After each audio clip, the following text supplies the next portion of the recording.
네, 안녕하세요. 따독따독의 자투리 공부방입니다. 오늘 배우실 내용은요. 6학년 1학기 5단원 원의 넓이 그 6번째 시간 여러가지 원의 넓이 구하기예요. 사실은 원의 여러가지 넓이를 구하기 위해서는 다양한 문제를 풀어봐야 해요. 그래서 저는 일단은 한 가지 정도만 가져가서 설명을 드리고요. 나중에 문제풀이 강의를 제가 한번 해드릴 때 그때 좀 다양한 원의 넓이에 대해서 구해드리도록 하겠습니다.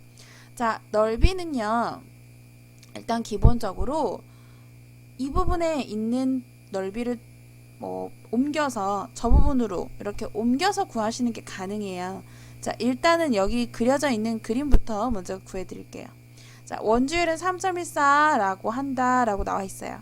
자, 큰 원의 넓이에서 작은 원의 넓이를 빼주면 되는데요.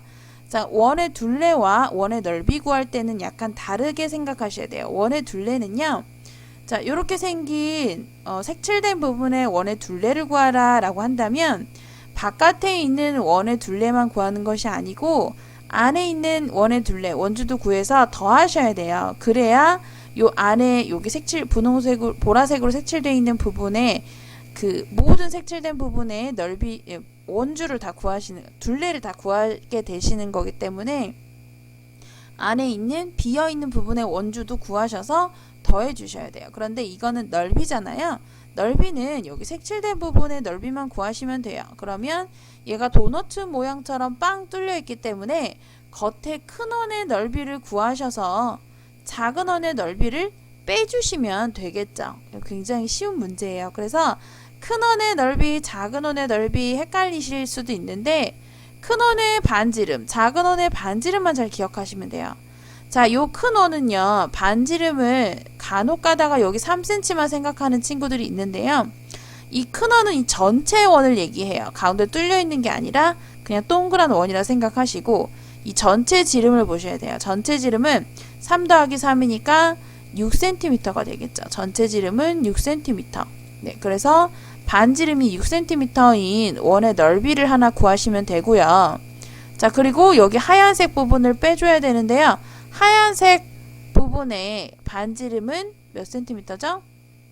하얀색 부분의 반지름은 3cm가 되겠네요.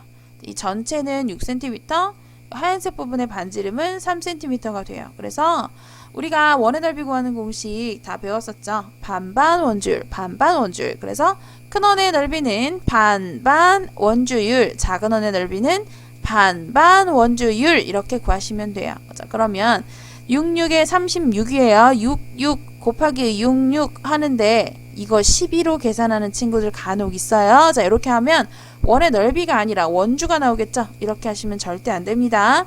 반반 원주율은 반지름 곱하기 반지름이에요. 그래서 66에 36 곱하기 3.14 하시면 113.04 제곱센티미터가 나와요. 그래서 이 바깥에 있는 원의 넓이가 113.04구나 라고 생각하시면 되고요.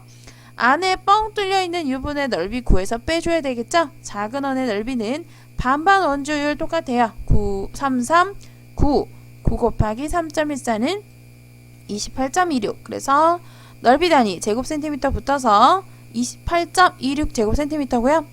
자, 우리가 소수점 빼기 할 때는 뭐를 맞춰야 되죠? 네, 자리를 잘 맞춰주셔야 돼요. 무슨 자리? 소수점 자리. 자, 그래서 28.26. 자, 반드시 여기 소수점의 자리를 맞춰주셔야 돼요. 곱하기나 나누기일 때는 그렇게 하는 게 아니지만 더하기 빼기는 반드시 소수점 자리 맞춰주셔야 돼요. 그래서 소수점 먼저 찍고 합시다. 소수점을 먼저 찍어야 여러분이 실수가 적기 때문에 소수점 먼저 찍어주시고요. 해골처럼 됐네요. 소수점 먼저 찍어주시고요. 4에서 6 못 빼니까 여기서 빌려와야 되죠? 0에서 못 빌려주니까 또 빌려와야 돼요. 자, 2가 되고 여기 10이에요. 그러면 이제 10에서 빌려줄 수 있는 거예요. 10에서 4를 빌려주면 얘는 10이 되고 얘는 다시 9가 됩니다. 그래서 14에서 6을 빼면 8이고요. 9에서 2를 빼면 7이고요. 자, 그리고 소수점 찍혀 있어요. 그리고 2에서 8 못 빼니까 또 빌려주네요. 빌려주면 얘는 0이 되고 또 10이 됩니다. 자, 그럼 12에서 8을 빼면 4죠. 12에서 8을 빼면 4. 자, 그리고 아까 하나 빌려줘서 0이 됐어요. 그럼 이 앞에 있는 1까지 같이 계산합시다. 10에서 2 빼면 8이네요. 그러면 84.78 84.78이 되겠네요. 네, 그래서 색칠된 부분의 넓이는 전체 큰 원의 넓이에서 가운데 하얀색 부분 뻥 뚫려있는 빈 공간의 넓이를 빼주어야 정확한 넓이가 나온다라는 거 알아두세요. 자, 그림으로 알아봅시다. 겉에 있는 원의 넓이에서 요 비어있는 넓이, 요 가운데 넓이를 딱 빼주셔야 튜브 모양, 도너츠 모양이 되겠네요.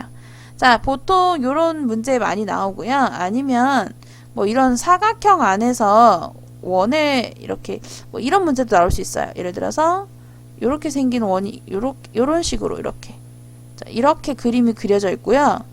여기 색칠된 부분, 여기가 색칠된 부분이라고 하면 자, 이 문제는 사실 굉장히 쉬운 문제예요. 자, 이 문제는요.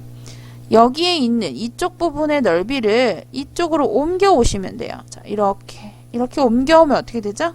자, 옮겨오면 그냥 원 하나가 되겠죠. 자, 이렇게 원 하나의 그냥 넓이를 구하시면 돼요. 여기 반지름만 구하셔서. 네, 그래서 원의 넓이, 뭐 어떤 도형이든 간에요. 넓이는 이동이 가능하다는 것만 잘 생각하시면 돼요. 이동이 가능하기 때문에 이쪽에 있는 부분의 넓이를 이쪽으로 갖고 오면 되겠네? 이렇게 생각하시면 금방 어렵지 않게 구하실 수 있으실 거예요. 네, 그러면 반지름과 원의 넓이의 관계를 한번 살펴볼까요? 일단 원주율을 3이라 생각하시고요. 자, 가와 나의 반지름을 먼저 비교해 볼 거예요. 자, 가와 나의 반지름은 가의 반지름은 2cm, 나의 반지름은 4cm예요. 자, 그랬을 때 넓이 어떻게 구했었죠? 넓이 반반 원주율. 반반 원주율을 하시면 가의 넓이는 반반 원주율 3이니까 계산하기 쉽네요. 반반 원주율에서 2는 4, 4, 3, 12가 되고요. 그리고 나의 넓이는 반반 원주율 4, 4, 16 곱하기 3 하시면 48. 그래서 제곱센티미터가 되고요. 자, 그러면 우리가 이 관계를 이해해야 되기 때문에 나의 원의 넓이에서 나의 넓이가 크기 때문에 나의 넓이에서 가의 넓이를 한번 나눠 볼 거예요. 자, 나누었더니 어떻게 됐죠? 4가 나왔어요. 그러면 이 나의 원의 넓이는 가의 원의 넓이의 몇 배가 된다는 걸까요? 몇 배? 자, 4배가 된다는 거죠. 큰 원의 넓이에서 작은 원의 넓이를 나누었더니 4가 나왔다는 거는 이 가의 원의 넓이가 나의 원의 넓이의 4배라는 거예요. 그래서 반지름이 2배가 되면 원의 넓이는 4배가 되었네 라는 걸 아실 수 있으실 거예요. 자, 왜 그러냐면요. 우리가 넓이를 구할 때는 반지름을 몇 번 곱하죠? 반지름을 2번 곱해요. 반반 원주율이기 때문에 반 원주율이기 때문에 반지름을 한 번, 2번 곱해요. 그러면 여기서 2배가 되고 여기서 2배가 되는 거예요. 그래서 곱해주면 4배가 되는 겁니다. 자, 그래서 우리가 이 원을 몰라도요.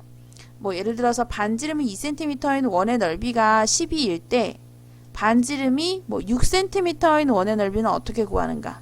자, 6cm는 이 2cm의 3배죠. 자, 그러면 반지름이 한 번 곱해줘서 3배, 또 반지름을 한 번 더 곱하니까 또 3배. 그러면 총 9배가 되는 거예요. 이해가 되시나요? 2하고 2를 더하는 게 아니고요. 곱하는 거기 때문에 반지름이 3배가 차이가 난다면 3하고 3하고 곱하면 총 9배가 차이 나는 거예요. 그래서 가의 넓이를 구한 후에 거기다 곱하기 9를 하시면 그 반지름이 6cm인 원의 넓이를 바로 구하실 수 있는 거예요. 그래서 반지름이 2배가 되면 원의 넓이는 4배가 되고요. 만약에 3배가 된다 하면 3 곱하기 3 해서 넓이는 9배가 된다. 요거까지 같이 기억하시면 응용 문제가 나와도 분명히 푸실 수 있으실 거예요. 네, 오늘 너무너무 수고 많이 하셨고요. 원의 넓이 다양하게 한번 문제 풀어보시기를 권해드릴게요. 수고하셨습니다. 감사합니다.